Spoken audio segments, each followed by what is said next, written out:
ఎలా తీర్చుకోగలం నీ రుణం?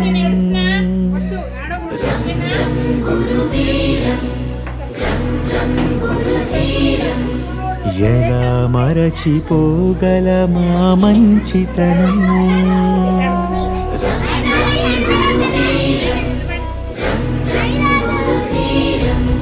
గురువర్యా గురువర్యా మీ మాటే మా మనసులకిక వెలుగయ్యా.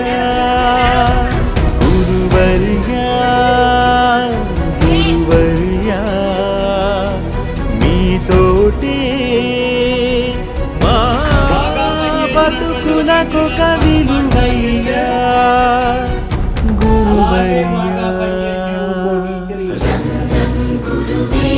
మరి ఈ సందర్భాన్ని మనం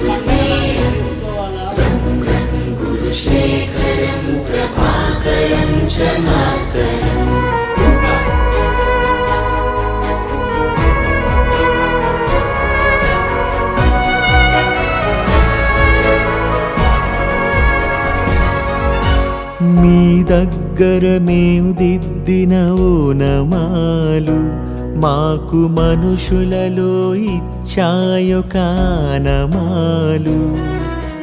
మేనులపై మీ బెత్తపు చేతి వ్రాలు మమ్ము మనుషులుగా మార్చిందను తృప్తి చాలు. పొరపాటును సరిచేసే అమ్మదనముగా గుణపాఠము నేర్పించే నాన్న గుణముగా కడదాకా మా కథ నడిపించదా మీదయా. గురువర్యా గురువర్యా మీ బడులే మా అడుగులకిక గుడులయ్యా. గురువర్యా గురువర్యా మీ స్మృతులే మా ఎదనొదలని ముడులయ్యా. గురువర్యా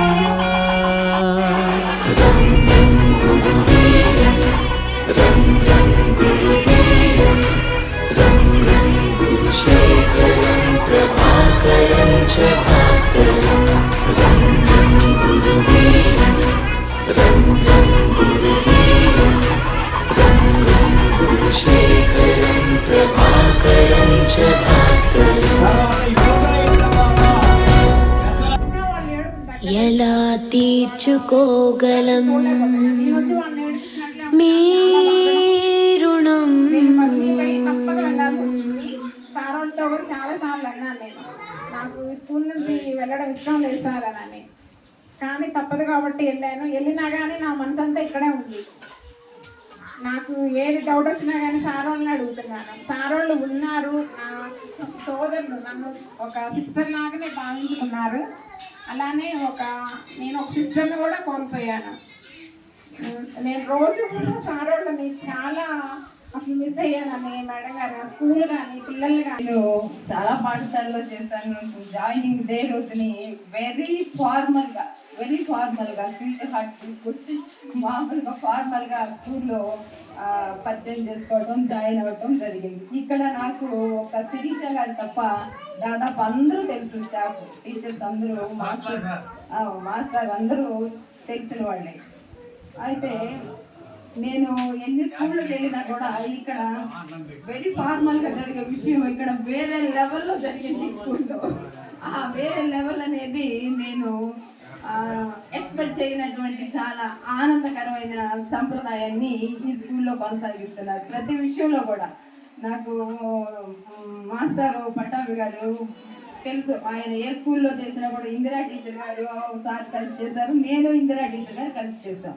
సో పాఠశాలలో జరిగే కార్యక్రమాలన్నీ కూడా మాస్టర్ ఎలా జరిపిస్తారన్నది నేను వినున్నాను. ఇప్పుడు ప్రత్యక్షంగా చూస్తున్నాను, అనుభవిస్తున్నాను. కనుక నా సాయి శక్తుల నేను పిల్లలకి ఎంతవరకు అయితే చేయగలనో అంతవరకు ఈ పిల్లలకి ఏం చేస్తానని చెప్పేసి ఈ సభాముఖంగా తెలియజేస్తున్నాను.